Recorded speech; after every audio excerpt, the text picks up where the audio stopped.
Saludo a Enrique Villanueva. Enrique, qué gusto, buenas tardes. Héctor, ¿cómo estás? Qué gusto saludarte. ¿Cómo va? ¿Todo bien? Pues ahí vamos, ¿no? Un clima benigno este diciembre hasta ahorita. Un clima extraño, ¿no? Terrible la situación con Así el es. COVID, ¿no? Hay una noticia que este fin de semana conmocionó al mundo y conmocionó a muchas personas, lo que sucedió en Reino Unido Sí. con esta variante o esta mutación que tuvo el COVID.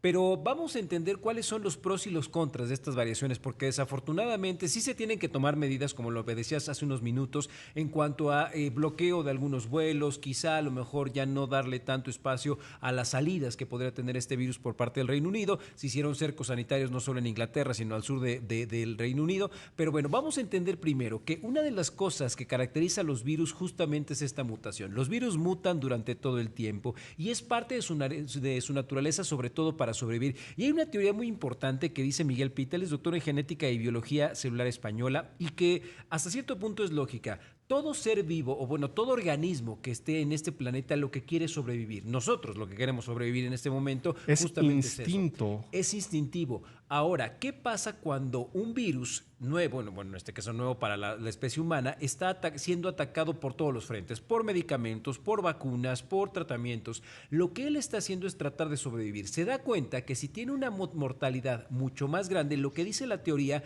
es que se da cuenta que cuando infecta a un organismo, en este caso un ser humano, y lo deja tirado totalmente o lo deja aislado, tiene pocas posibilidades de contagiarse o pocas posibilidades de reproducirse. Entonces, si baja la letalidad, a lo mejor aumenta el contagio, pero eso va a permitir que el mismo ser humano no muera y pueda estar en sociedad y a eso haga un contagio mucho más grande. Lo que pasa con la gripa. La gripa nos puede dar a todos, le puede dar a todo mundo, pero nadie se muere por eso. Entonces, esta teoría nos da una luz al final del túnel en el sentido de que el virus quizá podría ser mucho más contagioso, pero ojalá y sea menos letal. En este caso se hablaba que estaba siendo 70% más contagioso que la cepa original, pero que esto a lo mejor iba a bajar un poco la mortalidad. Vamos a esperar porque recordemos que bueno, se está aprendiendo sobre la marcha todo lo que está pasando con esto de los virus y obviamente la comunidad científica nos tiene alerta, preocupados pero también ocupados.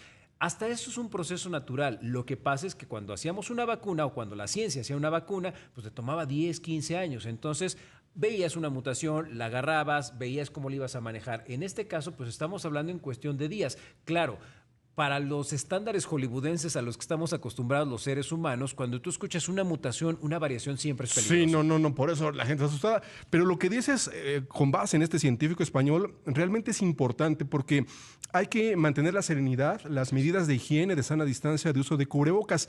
Pero mira, yendo al caso de la gripe española en 1917, 1918, que tuvo el nombre de gripe española, pero realmente se originó en Estados Unidos, efectivamente. Pero cuando surge la llamada gripe española, un tipo de influenza, de gripe severa, era de alta mortalidad. Hay registros históricos, incluso aquí en México, cuando ocurrió esto en 1917, 18, 19, que se cerraron las iglesias, se cerraron los comercios, algo similar, imagínense un siglo atrás, ¿no? Pero ese virus, porque era viral también la gripe española, con el tiempo dejó de no ser tan letal, ¿no? Y recientemente en una conferencia de prensa se le preguntó a Hugo López Gatell que si había desaparecido la gripe española, esa enfermedad. Dijo, no, lo que pasó es que hubo mutaciones en el virus y con el paso de los años o después de un siglo, esa gripe ya no es tan letal. Otro caso que podemos tomar como ejemplo, cuando la conquista de México, Tenochtitlán, los españoles trajeron la viruela, claro. Una enfermedad también viral mortal para los mexicanos que no tenían anticuerpos para esa nueva enfermedad que causó muertes de manera terrible, ¿no? La ciudad de México, Tenochtitlán, capitula precisamente por eso nos ganaron. Exactamente, ¿no? Entre otros factores, ¿no?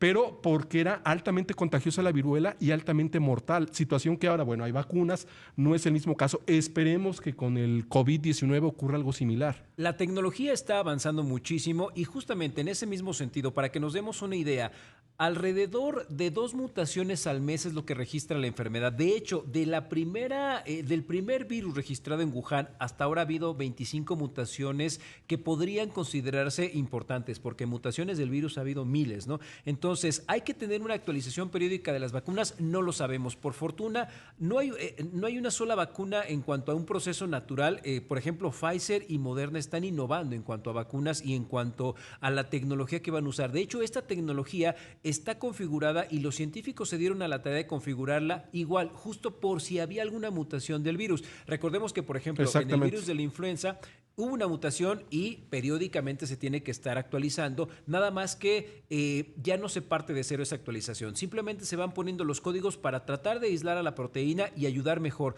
Obviamente esto también depende mucho de nosotros, porque ¿cómo es que una mutación se da en un virus? Sobre todo porque cuando entra un organismo, si esta persona tiene las defensas bajas o su genética ayuda al virus a generar un cambio, pues eso hace que haya más mutaciones. Por eso es tan importante que tratemos igual como sociedad bajar los contagios, aislarnos de tal manera que le demos pocas posibilidades al virus de estar cambie y cambie constantemente, lo cual es muy importante. De hecho, si dejamos crecer el virus, las mutaciones podrían extenderse como sea, ¿no? La Universidad de Glasgow, sobre todo científicos como David Resor, dicen que justamente tenemos que atacar este tipo de cosas y sobre todo que las vacunas están ahí para ayudarnos. Va a ser un inicio complicado. A los seres humanos nos encantan los inicios y los finales, y los seres humanos estamos viendo al 2021 como el cambio para algo nuevo, el cambio para dejar atrás el 2020. Desafortunadamente para los virus lo único que van a entender es que un día era jueves y el otro día era viernes. Entonces, en ese sentido hay que seguirnos cuidando, hay que generar comunidad, pero sobre todo entender que pues tenemos que seguir con toda esta nueva vida y ayudarnos entre todos para salir adelante en un 2020. Ya lo decían incluso la comunidad científica. Estamos hablando que por ahí del otoño, posiblemente del 2021, podríamos empezar a notar algunas mejoras, lo cual pues, nos deja un trecho bastante largo, pero de verdad esta pandemia se tiene que controlar por un compromiso social más allá de lo que puedan hacer las autoridades. Efectivamente, qué interesante el tema que hoy estás tocando con nosotros. Enrique Villanueva, como siempre, te agradecemos. No se espanten, nada más ocúpense. Exacto, por supuesto.